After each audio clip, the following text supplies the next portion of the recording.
Mais retenons seulement cette pensée. Seulement une pensée. De savoir, c'est une chose. Quelle est la chose la plus importante?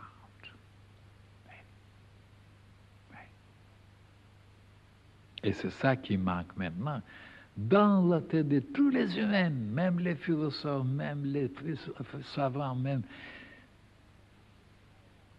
Et je disais, de savoir la valeur des choses, c'est au-dessus de tout. Mais on ne connaît pas la valeur des choses. Regardez maintenant, si vous posez la question, la valeur de radio, la valeur de la platine, la valeur de l'or, des pierres précieuses, de l'argent, de ceci, de cela. Ils vous diront, voilà ce qu'ils connaissent. Mais il y a d'autres choses, une autre valeur. Ils ne connaissent pas la valeur de la lumière, la valeur du bien, la valeur d'un idéal. Qu'est-ce que c'est un idéal? Quelle est la valeur d'un idéal? Ils ne savent pas. Ah, quelle est la valeur d'un morceau de fromage? Oui.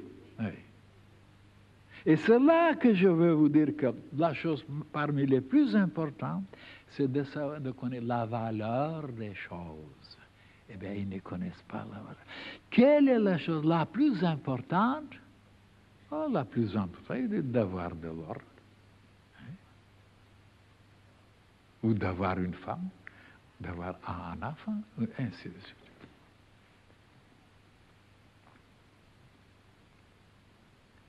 Eh bien, d'après moi, la chose la plus importante, c'est de savoir la chose qui peut nous donner ces trois choses-là.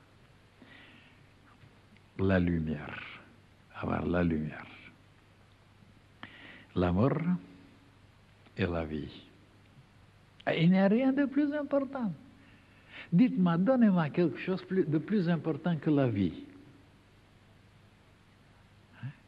Et regardez combien les gens sont loin de ça.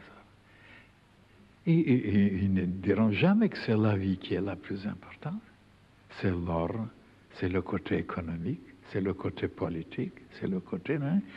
Mais la vie, la vie, la vie. Et quelle vie? Ben, la vie. Et voilà que là aussi, il y a une vie et une vie. Hein? Il y a des quantités d'espèces de vie, de degrés de vie. Alors là aussi, la chose la plus importante, c'est d'avoir la vie, de savoir qu'est-ce que c'est la vie, l'utiliser, ça veut dire comme il faut, hein? À diriger, là, et d'avoir cet amour vers la vie. Mais pas la vie de vivre comme les animaux. La vie éternelle, la vie immense, la vie illimitée. C'est cet amour pour cette vie immense, de savoir, de connaître et de vivre ça. Ben, il n'y a pas d'autre chose plus importante que ça. Et c'est ça qu'on apprend dans l'enseignement. Comment vivre, voilà.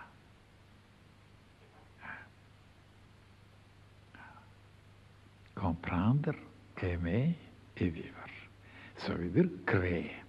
Parce que dans le domaine de ces trois mots, il y a des choses, des ramifications. Quand vous dites, par exemple, la vie, oh là là, vous pouvez mettre à côté la création, la volonté, la force, le mouvement, le dynamisme. Mais oui, ça correspond, c'est lié à la vie. Et quand vous mettez dans l'amour, oh là là, c'est la chaleur, c'est l'amour, c'est le bonheur, c'est la joie, la dilatation, tout le domaine de l'amour. Et quand le domaine de la lumière maintenant, c'est la sagesse, c'est la connaissance, c'est le savoir, c'est la conscience, c'est l'élargissement, c'est l'approfondissement, c'est, oh là là, l'analyse, synthèse, tout. Mais c'est une, mais c'est trois mots seulement qui contient tout le reste. Des ramifications. Parce que regardez la vie. Hein. Dans la vie, il y a un mouvement. Hein. Parce que là où il n'y a pas de mouvement, il n'y a pas de vie. Eh bien oui, mais ce mouvement-là, c'est une force. Sans la force qu'il y a, on ne peut pas se mouvoir. Et bien alors, vous créez quelque chose, vous démolissez quelque chose. Voilà la création. Ainsi de suite, dans le mot seulement vie, tout le reste que j'ai énoncé se trouve en dedans. Hein? Seulement, il n'y a pas de temps pour vous expliquer tout en détail.